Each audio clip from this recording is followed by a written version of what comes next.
Bonjour à tous, bienvenue au domaine pour une nouvelle vidéo.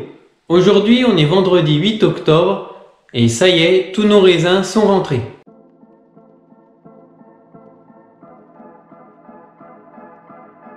Le vlog Vigneron, découvrez notre quotidien pendant les vendanges, de la vigne au cuvage. Bon, très exactement, on a fini hier jeudi. Je n'ai pas pris le temps tout simplement de vous faire de vlog à ce moment-là. Donc on a fini hier notre parcelle de Clos Gandin, comme je vous avais dit. Alors pas de miracle au niveau des rendements, hein, là. Bon, on a réussi à faire 13 hecto-hectares. Bon, ça fait 3 hectos de plus à peu près que nos Bourgognes blancs. C'est toujours ça de prix. Je vais pas me plaindre, sachant que j'ai vu dans le journal que sur Ruilly, certains étaient à 5 hecto-hectares. Donc j'arrive quand même à faire le double, ce qui n'est pas si mal que ça.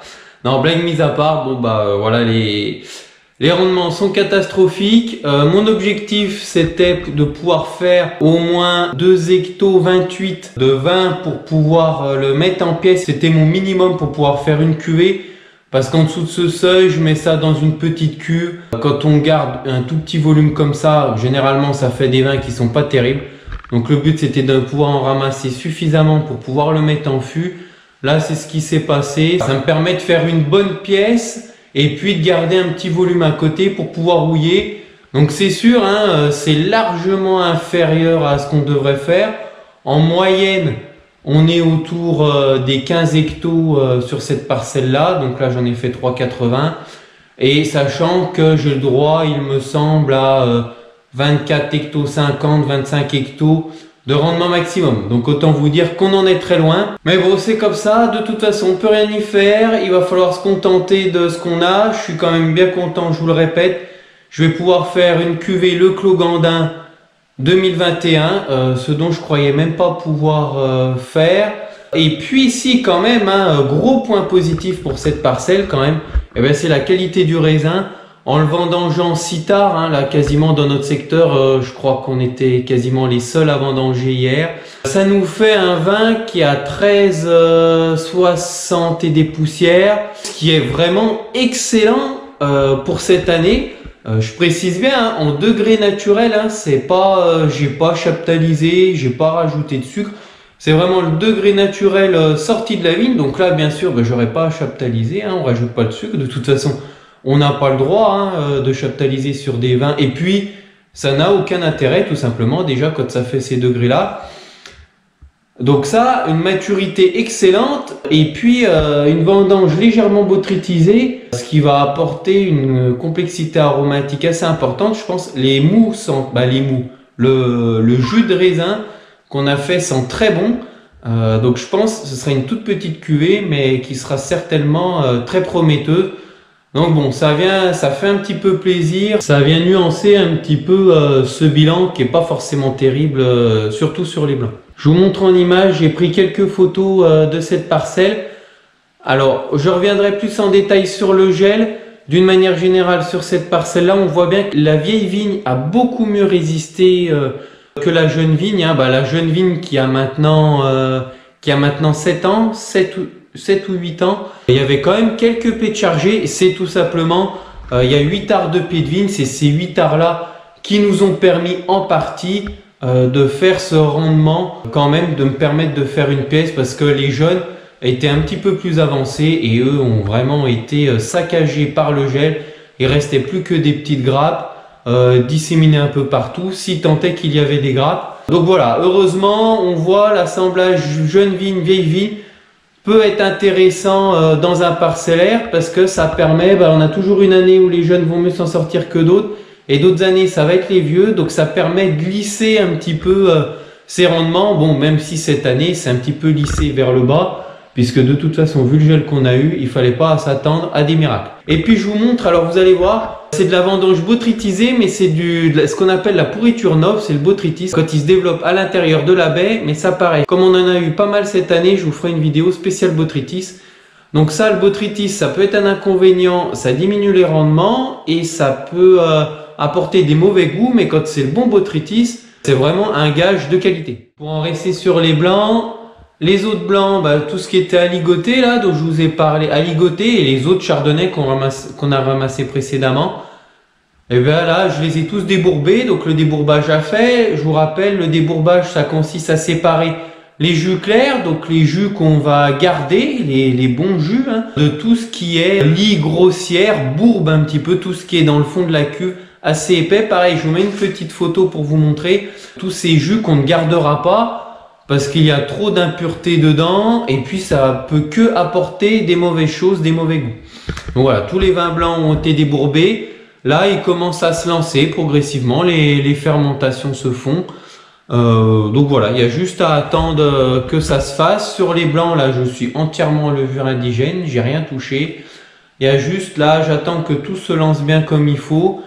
Et j'ai un petit peu à chaptaliser entre 1 degré, 1 demi-degré, voire même, là, j'en ai chaptalisé un juste à 0,3. Donc c'est vraiment des petites corrections que je fais pour la majorité. Le but, c'est juste de compléter un petit peu en alcool pour avoir des vins qui puissent se garder dans le temps et qui soient suffisamment équilibrés. Donc pour ce qui est des rouges, on a décuvé les 2 premières cuvées de rouge. Ben ça, c'était ce que je vous avais parlé, je crois, dans le 3e ou 4e vlog vigneron. Donc ça fait déjà un petit moment. Donc elles sont arrivées à terme de cuvaison. J'ai décuvé au bout de 16 jours. Tout s'est plutôt bien passé. Les fermentations alcooliques sont arrivées à terme. J'avais chaptalisé un petit peu sur vendange parce que on peut faire soit en cuvaison sur la vendange, soit juste après le pressurage. Moi, j'ai préféré faire sur la vendange aux 2 tiers de la cuvaison pour prolonger un petit peu les fermentations, pour garder un petit peu plus de CO2 sur les cuves, pour pouvoir les garder un petit peu plus longtemps en cuvaison. Bon, ça c'est un choix, j'ai préféré faire comme ça.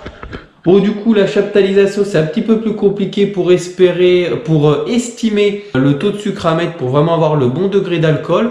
Bon, là, pour le coup, je suis plutôt content de moi. Ouais, vous allez dire, le gars, il s'auto-satisfait de ce qu'il fait. Mais non, sérieusement, ça, c'est quelque chose sur rouge comme ça que moi, personnellement, j'avais jamais fait. Des chaptalisations, maintenant ça fait des années qu'on n'avait pas eu l'occasion vraiment d'en faire. Même mon père, ça fait des années qu'il n'en avait pas fait. Parce que nous on attend toujours pour vendanger à la bonne maturité. Donc ce qui fait qu'on n'a pas besoin de chaptaliser. La dernière fois qu'on avait chaptalisé, c'était des aligotés en 2017. Parce qu'ils s'abîmaient et on les avait ramassés avant qu'ils s'abîment de trop.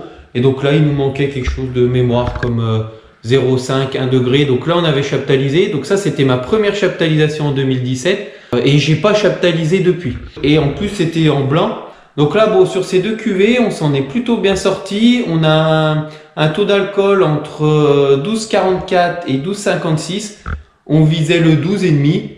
Donc c'est impeccable. C'était juste ce qu'on voulait. Après, d'un point de vue aromatique, j'ai fait déguster à l'œnologue, donc apparemment c'est plutôt structuré. Cette année on serait peut-être pas forcément pour l'instant sur ce qui est fruits rouges, mais plutôt épicé. Mais bon, ça a l'air de faire des vins qui se tiennent plutôt bien. Donc à voir ce que ça va donner pendant l'élevage.